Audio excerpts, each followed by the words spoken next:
Chapter 21. Fair Treatment of Slaves. These are the regulations you must present to Israel. If you buy a Hebrew slave, he may serve for no more than 6 years. Set him free in the 7th year, and he will owe you nothing for his freedom. If he was single when he became your slave, he shall leave single. But if he was married before he became a slave, then his wife must be freed with him. If his master gave him a wife while he was a slave, and they had sons or daughters, then only the man will be free in the 7th year, but his wife and children will still belong to his master. But the slave may declare, "I love my master, my wife, and my children. I don't want to go free." If he does this, his master must present him before God. Then his master must take him to the door or doorpost and publicly pierce his ear with an awl. After that, the slave will serve his master for life. When a man sells his daughter as a slave, she will not be freed at the end of 6 years, as the men are. If she does not satisfy her owner, he must allow her to be bought back again. But he is not allowed to sell her to foreigners, since he is the one who broke the contract with her. But if the slave's owner arranges for her to marry his son, he may no longer treat her as a slave, but as a daughter. If a man who has married a slave wife takes another wife for himself, he must not neglect the rights of the first wife to food, clothing, and sexual intimacy. If he fails in any of these 3 obligations, she may leave as a free woman without making any payment. Cases of personal injury. Anyone who assaults and kills another person must be put to death. But if it was simply an accident permitted by God, I will appoint a place of refuge where the slayer can run for safety.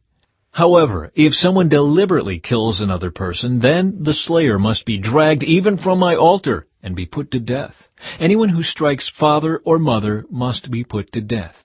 Kidnappers must be put to death, whether they are caught in possession of their victims or have already sold them as slaves. Anyone who dishonors father or mother must be put to death. Now suppose 2 men quarrel, and one hits the other with a stone or fist, and the injured person does not die, but is confined to bed.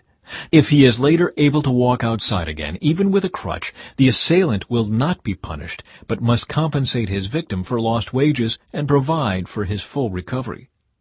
If a man beats his male or female slave with a club, and the slave dies as a result, the owner must be punished. But if the slave recovers within a day or 2, then the owner shall not be punished, since the slave is his property. Now suppose 2 men are fighting, and in the process they accidentally strike a pregnant woman so she gives birth prematurely. If no further injury results, the man who struck the woman must pay the amount of compensation the woman's husband demands, and the judges approve. But if there is further injury, the punishment must match the injury. A life for a life, an eye for an eye, a tooth for a tooth, a hand for a hand, a foot for a foot, a burn for a burn, a wound for a wound, a bruise for a bruise. If a man hits his male or female slave in the eye and the eye is blinded, he must let the slave go free to compensate for the eye. And if a man knocks out the tooth of his male or female slave, he must let the slave go free to compensate for the tooth. If an ox gores a man or woman to death, the ox must be stoned, and its flesh may not be eaten. In such a case, however, the owner will not be held liable. But suppose the ox had a reputation for goring, and the owner had been informed but failed to keep it under control. If the ox then kills someone, it must be stoned, and the owner must also be put to death. However, the dead person's relatives may accept payment to compensate for the loss of life. The owner of the ox may redeem his life by paying whatever is demanded. The same regulation applies if the ox gores a boy or a girl. But if the ox gores a slave, either male or female, the animal's owner must pay the slave's owner 30 silver coins, and the ox must be stoned. Suppose someone digs or uncovers a pit and fails to cover it, and then an ox or a donkey falls into it. The owner of the pit must pay full compensation to the owner of the animal, but then he gets to keep the dead animal. If someone's ox injures a neighbor's ox, and the injured ox dies, then the 2 owners must sell the live ox and divide the price equally between them.